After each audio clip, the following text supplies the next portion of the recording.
Well, we're starting to focus on some of these races going on around the country, and there is a red-hot Senate race in the coldest state in the country, Alaska, a critical contest shaping up there as the battle for control of Congress intensifies. We've got incumbent Republican Lisa Murkowski taking on underdog Joe Miller in what is becoming a heated primary.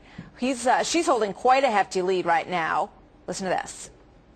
When the president tried to pass cap and trade, Lisa had the courage to stand up to him because she knew how devastating it would be for Alaska jobs. Lisa will strengthen the business economy in the state of Alaska, and she does it on a daily basis. For Alaska's economy and jobs, we need to protect Lisa's seniority in the United States Senate. All right, so that's a look at one of Lisa Murkowski's ads that she is running there. She's the incumbent senator. We asked her to join us as well, and we hope she will do that in the coming days. Joe Miller is challenging her for the Republican nomination. He's been endorsed by Sarah Palin and former Arkansas Governor Mike Huckabee, who are both Fox News contributors. Joe Miller, welcome. Good to have you here today.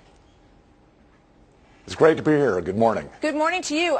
The polls look like they're leaning pretty strongly towards Lisa Murkowski. One that I looked at this morning had her at 62% and you at 30%. Those are pretty big odds to overcome.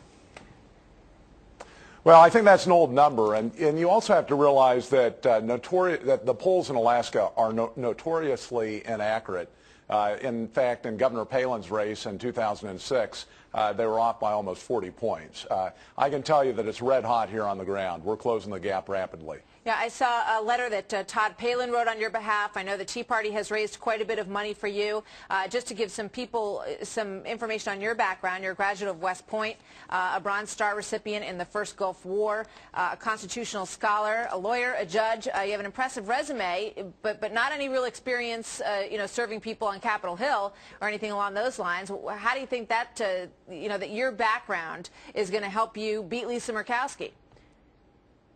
Well, I think it's precisely that kind of background that Washington, D.C. needs. I mean, frankly, the reason that we have the problems that we have right now is because of a crisis of leadership in D.C. This institutional incumbency that results in people in D.C. not really doing what's within the people's interest, but basically expanding government at every turn.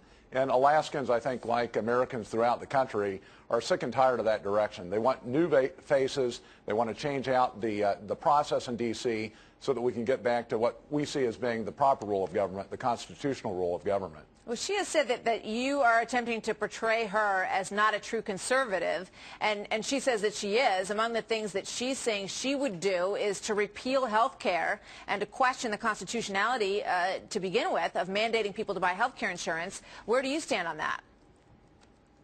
Well, I absolutely want to repeal it, and I think it's important to note that she's portraying herself in a very different light from what her record reflects.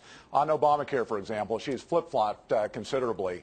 March 30th of this year, she said she did not want to repeal it. I heard your clip, her recent advertisement about cap and trade. She, in 2007, co-sponsored a cap and trade bill. So it's pretty disingenuous for her to say now that she's against it, that she stood up against Obama, especially when, if you look at her record, of any Republican senator running for re-election this year, she has the most liberal, most democratically voting record of any of them. And so she's really, I think, been co-opted by Obama. The standing up certainly does not mesh with her record at all. All right, we'll see what happens. Joe Miller, thank you very much, sir. Good to have you with us, and we hope Lisa Murkowski will come on and tell her side of the story. We're going to be watching a lot of these midterm races as we get closer. Thank you for being with us today. Thank you. Enjoyed it.